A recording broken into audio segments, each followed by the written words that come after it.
아이가 몰래 엄마 카드로 굿즈를 20만 원어치 산 걸 알게 됐다고 합니다. 난리가 났겠죠. 아이랑 대판했겠고요. 이런 비슷한 일이 계속 반복이 되는 거예요. 처음 반응은 스마트폰 내놔, SNS 금지야, 너 이번 달 용돈 없어, 아마 그랬겠죠. 아이는 또 이러겠죠. 왜 엄마만 그래, 다른 엄마는 다 사줘, 이러면서 대들지 않겠습니까? 이 엄마가 아이를 이해해 보려고 한 거죠. 네가 왜 그 아이돌을 좋아하는지 엄마한테 설명해 볼래? 처음에 딸은 엄마가 도대체 나한테 왜 저러나라고 의심하는 눈초리로 봤는데 마음을 열고 다가가니 본인도 마음을 열더랍니다. 그냥 이렇게 멋있고 다른 애들도 좋아하고 그래서 내가 그냥 이런 덕질을 하는 거야. 그 뒤로 나름의 기준을 정했다고 합니다. 매달 정해진 용돈 내에서만 굿즈를 구입하고 본인의 부족한 용돈은 집안일을 할 때마다 버는 걸로 했다고 합니다. 이것이 바로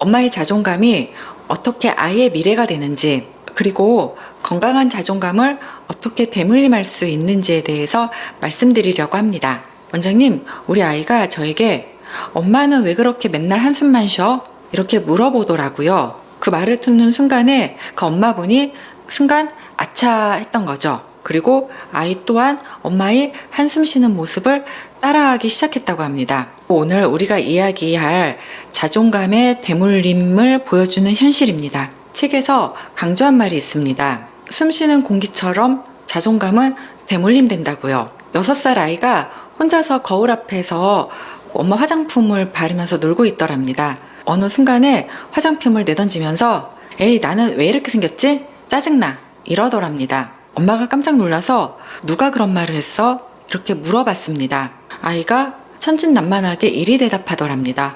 엄마가 맨날 거울 보면서 하는 말이잖아. 아이들은요, 우리가 생각하는 것보다 훨씬 더 많은 것을 보고 듣고 흡수합니다. 엄마가 자신을 함부로 대하면 아이도 자신을 함부로 대합니다. 엄마가 실패를 두려워하면 아이 또한 도전을 하지 않습니다. 엄마가 무언가를 실패해도 다시 일어서면 아이 또한 회복 탄력성을 배웁니다. 제가 20년 동안 정신과 의사로 살다 보니 발견한 패턴이 있습니다. 자존감이 낮은 엄마의 아이들은요, 3, 4살 때부터 비슷한 패턴을 보입니다. 나는 못해, 이런 말을 자주 합니다. 새로운 시도를 두려워하고요, 실수했을 때 과도하게 자책을 합니다. 반면에 자존감이 건강한 엄마의 아이들은요, 나도 해볼래, 이런 말을 자주 합니다. 실패해도 다시 도전합니다. 실수를 해도 자신을 과하게 자책하지 않고 자연스럽게 받아들입니다. 드라마 폭삭 속았수다 보신 분들 많으시죠? 아버지 양관식이 결혼식장에서 딸 금명이에게 한 말이 인상 깊었습니다. 아니나 싶으면 바꿔도 돼. 본질을 보여주고 있습니다. 네가 어떤 선택을 하든 실패하든 괜찮아. 나는 여기 있을 거야. 언제든 돌아와도 괜찮아. 나는 너에게 든든한 버팀목이 되어줄 거야. 이런 의미가 담겨져 있죠. 안정기지가 있는 아이들과 안정기지가 없는 아이들의 특성이 달라지게 됩니다. 안정기지가 있는 아이들은요, 실패를 두려워하지 않고 도전합니다. 실패해도 돌아올 곳이 있으니까요. 자신감 있게 세상을 탐험하겠죠. 안정기지가 없는 아이들은요, 늘 불안해하고 남의 눈치를 봅니다. 실패할까봐 도전하지 않습니다. 작은 실수에도 크게 좌절합니다. 한 6살 아이가 친구 생일 파티에 다녀와서 이렇게 말하더랍니다. 엄마, 나 오늘 생일 파티에서 춤 안 췄어. 다른 아이들이 비웃을까봐 무서웠어. 엄마가 늘 남들이 자신을 어떻게 볼까 전전긍긍하는 모습을 보고 자란 거죠. 아이도 똑같이 타인의 시선을 두려워하게 된 거고요. 우리의 불안도 또한 우리의 자신감도 아이에게 이렇게 전염이 됩니다. 애착 이론에 따르면 유아기에 형성된 애착 패턴이 성인기에 영향을 미친다고 말하죠. 안전 애착을 형성한 아이들이 성인이 되어서도 건강한 대인관계 패턴을 형성하고요. 불안정 애착을 형성한 아이는 성인이 되어서 대인관계에서 어려움을 겪을 가능성이 많다는 거죠. 성인기에 도달해서도 새로운 관계와 경험을 통해 성장하고 발전하는 것은 가능합니다. 드라마 폭삭 속았수다에서 역시 이러한 애착이 대물림에 대해서 잘 보여주고 있습니다. 건강한 자존감 그리고 안정적인 애착이 자식에게 어떤 영향을 줄 수 있는지를 잘 보여주고 있습니다. 해녀 할머니의 강인한 자존감은 딸인 애순에게 그리고 손녀인 금명이에까지 대물림되고 있습니다. 해녀 할머니가 바다에서 보여준 당당한 독립성과 자립정신은 애순이 세상을 살아가는데 큰 뒷받침이 되었고요. 금명이는 그런 엄마를 보면서 자연스럽게 자기 확신을 가진 사람으로 자라나게 되었죠. 금명이가 엑스남친과 헤어질 때 한 말이 굉장히 저는 인상적이었어요. 나는 너를 너무 사랑해. 하지만 그보다 나 자신을 더 사랑하기 때문에 우리는 헤어질 수밖에 없어. 이리 말합니다. 이것이 바로 3세대에 걸친 자존감의 대물림입니다. 제가 외래에서 본 인상적인 케이스인데요. 나르시시스트 어머니와 알코올 중독자 아버지 사이에서 자란 딸입니다. 짐작하셨겠지만 어렸을 때 학대, 유기 이런 것들을 당하고 자란 분이십니다. 엄마가 성질을 나면은 화풀이 대상으로 때렸고요. 좋은 대학에 못 갔다고 구박받았고요. 돈을 벌기 시작하니 키워준 값을 달라라고 하면서 매달 월급의 일정 부분을 요구했습니다. 결혼 후에도 친정의 모든 대소사, 경제적 부양 모두 그분 몫이었고요. 이분이 어느 날 자신의 아이를 낳고 기르면서 깨닫게 됩니다. 아이를 기르다 보니 본인에게는 아이가 너무 소중하고 귀하더랍니다. 어떻게 이런 아이를 때릴 수 있었지? 라는 의구심이 들었다는 거죠. 도대체 우리 엄마는 왜 그랬을까? 이런 질문을 비로소 하기 시작했다고 합니다. 그랬더니 눈에 안 보이던 게 보이더랍니다.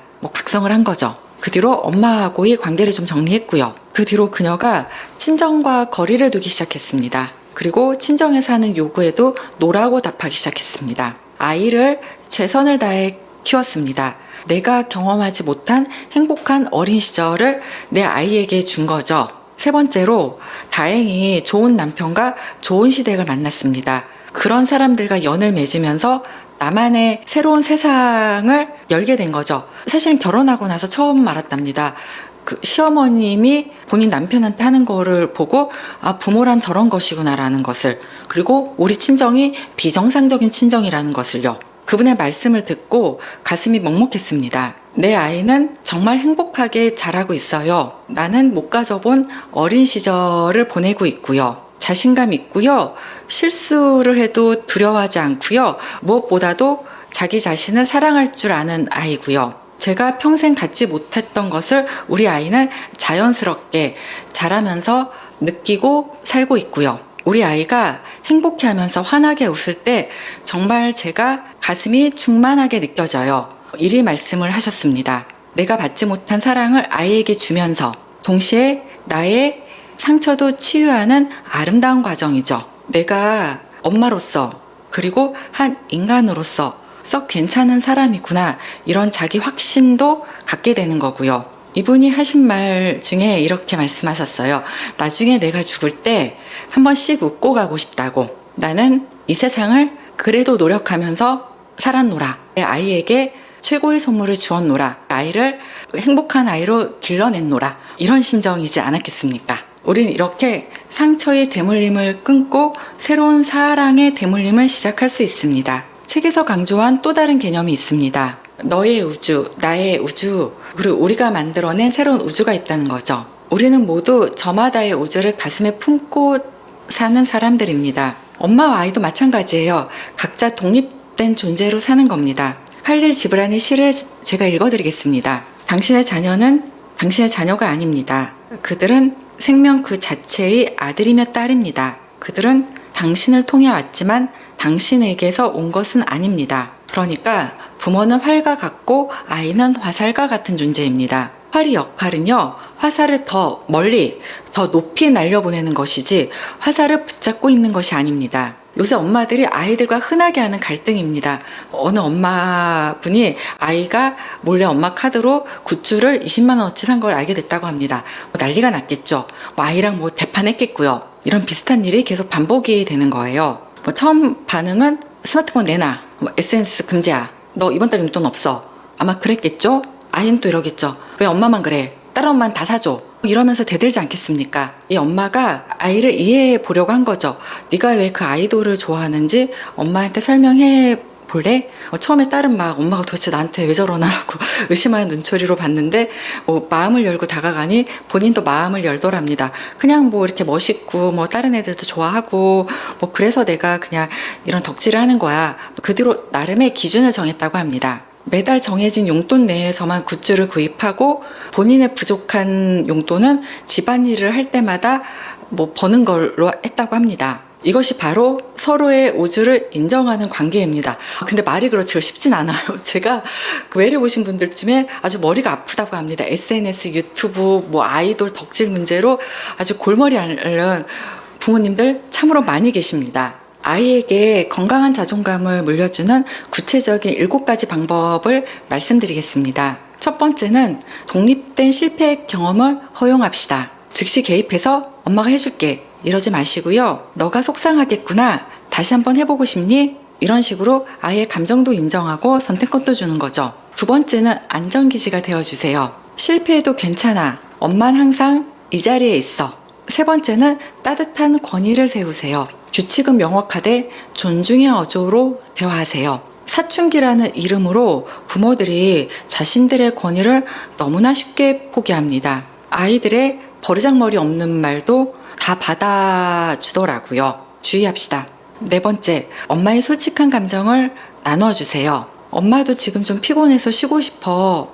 30분만 쉬고 나서 같이 놀자. 완벽한 엄마를 연기할 필요 없습니다. 엄마도 사람이라는 것을 아이에게 인식시켜 줍시다. 다섯 번째, 아이와 함께 실패하고 같이 배웁시다. 아이가 블록 쌓기 실패하면 엄마 또한 나도 잘 안 되는데 우리 같이 한번 해볼까? 뭐 이런 자세를 갖자는 거죠.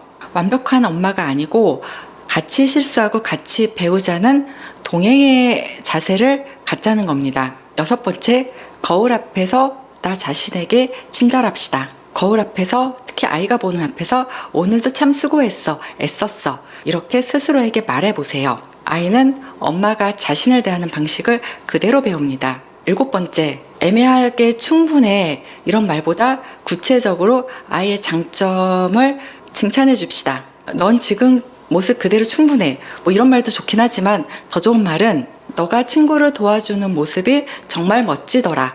이런 겁니다. 제가 에필로그에 쓴 문장입니다. 완벽한 엄마는 어디에도 없습니다. 우리가 찾아 헤맸던 것은 사실 완벽함이 아니라 불완전한 자신과 화해하는 용기였을지도 모릅니다. 전하고 싶은 메시지는 바로 이겁니다. 당신은 지금 이 순간에도 충분히 좋은 엄마입니다. 자존감은 완벽함이 아니라 있는 그대로의 나를 받아들이는 데서 시작합니다. 당신은 이 순간에도 충분히 좋은 엄마입니다. 자존감은 완벽함이 아니고 있는 그대로의 나를 받아들이는 데서 시작됩니다. 당신은 이미 충분히 그 자체로 빛입니다.